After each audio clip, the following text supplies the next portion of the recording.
Hey everyone, welcome to mini vlog. ಇವತ್ತಿನ day ನಾ start ಮಾಡಿದ ನಿನ್ನೆ ರಾತ್ರಿ ತಿಂದು ಹಂಗ ಬಿಟ್ಟಿದ್ದ ಬಾಂಡಿ ತೊಳೆಯೋದು.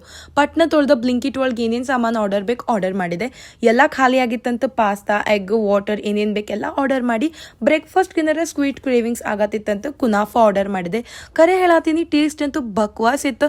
ನೋಡಕ್ಕೆ ಅಷ್ಟು ಚಂದ ಕಾಣತಿತ್ತು. ನಾನು ನನ್ನ ಸ್ಪೆಷಲ್ ಫ್ರೆಂಡಿಗೆ ಮೀಟ್ ಮಾಡೋದಿತ್ತು. ಎದಕ್ಕಂದ್ರೆ ಆಕಿ ದುಬೈಯಿಂದ ಬಂದಿದ್ಲು. ಸೊ ನಾನು ನನ್ನ ಫ್ರೆಂಡ್ ಜೊತೆ ಟೈಮ್ ಸ್ಪೆಂಡ್ ಮಾಡಕ್ಕೆ ಬೆಂಗಳೂರು ಒಳಗಿರೋ ಒಂದು ಬ್ಯೂಟಿಫುಲ್ ಕೆಫೆ ಹೋಗಿದೆ. ಹೊರಗಿನ ನೋಡಿದ್ರು ಗೊತ್ತಾಗೋದಿಲ್ಲ ಒಳಗಿಷ್ಟು ಮಸ್ತ್ ಪ್ಲೇಸ್ ಐತಿ ಅಂತ. ಸೊ ಡಿಸೆಂಬರ್ 25th ಕ್ರಿಸ್ಮಸ್ ಐತಿ ಅಂತ ಇಷ್ಟೆಲ್ಲ ಒಳ್ಳೆ ಡೆಕೋರ್ ಮಾಡಿಟ್ಟಿದ್ರು. ಸೊ ನಾ ಇವ್ರ ಕಡೆ ಚಿಕನ್ ಚಿಲ್ಲಿ, ಮೋಮೋಸ್, ಡಂಪ್ಲಿಂಗ್ಸ್ ಏನೇನೋ ಆರ್ಡರ್ ಮಾಡಿದ್ವಿ. ನೇಮು ನಮಗೆ ನೆನಪಿಲ್ಲ ಇವಾಗ. ಈವ್ನಿಂಗ್ ಪ್ಲಾನ್ಸ್ ಏನು ಇದ್ದಿದ್ದಿಲ್ಲ ಅಂತ ಇಂದಿರಾನಗರ್ ಒಳಗೆ ನನ್ನ ಫ್ರೆಂಡ್ PG ಕಡೆನ ಒಂದು ಸಮೋಸಾ ಚಾಟ್ ನೀವು ಓಪನ್ ಆಗೈತೆ ಅಂತ ಸಂಜೆಗೆ ನಾನು ನನ್ನ ಫ್ರೆಂಡ್ಸ್ ಜೊತೆ ಸಮೋಸಾ ಚಾಟ್ ತಿನ್ನಕ್ಕೆ ಹೋಗಿದ್ದೆ. ಟೇಸ್ಟ್ ಅಂತೂ ಮಸ್ತ್ ಇತ್ತು. ಆ್ಯಂಡ್ ಇವ್ರು ಫಸ್ಟ್ ಟೈಮ್ ₹6 ಸಮೋಸಾ ಆಫರ್ ಮಾಡತ್ತಾರ ಅಂದ್ರೆ ಯಾರು ಹೋಗಂಗಿಲ್ಲ. ಸಮೋಸಾ ಚಾಟ್ ಹೋಗಿವಂದ್ರೆ ಬರೀ ಸಮೋಸಾ ಅಷ್ಟ ತಿಂದಿಲ್ಲ ನಾವು. ಕಚೋರಿ, ಮ್ಯಾಗಿ, ಜಲೇಬಿ, ಕಾಫಿ ಎಲ್ಲ ಟ್ರೈ ಮಾಡಿದ್ವಿ. ಎಲ್ಲ ಟೇಸ್ಟ್ ಮಸ್ತ್ ಇತ್ತು. ಅಷ್ಟು ಆದ್ಮೇಲೂ ಹೊಟ್ಟಿ ತುಂಬಿತ್ತು. ಬಟ್ ಬಾಯ್ ಕೇಳತ್ತಿಲ್ಲ ಅಂತ ಕ್ರ್ಯಾಬ್ ಮಸಾಲ ಮತ್ತು ಚಿಕನ್ ಸಲಾಡ್ ಡಿನ್ನರಿಗೆ ಆರ್ಡರ್ ಮಾಡಿದ್ದೆ. ನಿದ್ದೆ ಭಾಳ ಬರತ್ತಿತ್ತು, ಸುಸ್ತು ಭಾಳ ಆಗಿತ್ತು ತಿಂದಂತ ಡಿನ್ನರ್ ಮುಗಿಸಿ ಬೇಗ ಮಕ್ಕೋಬಿಟ್ಟೆ.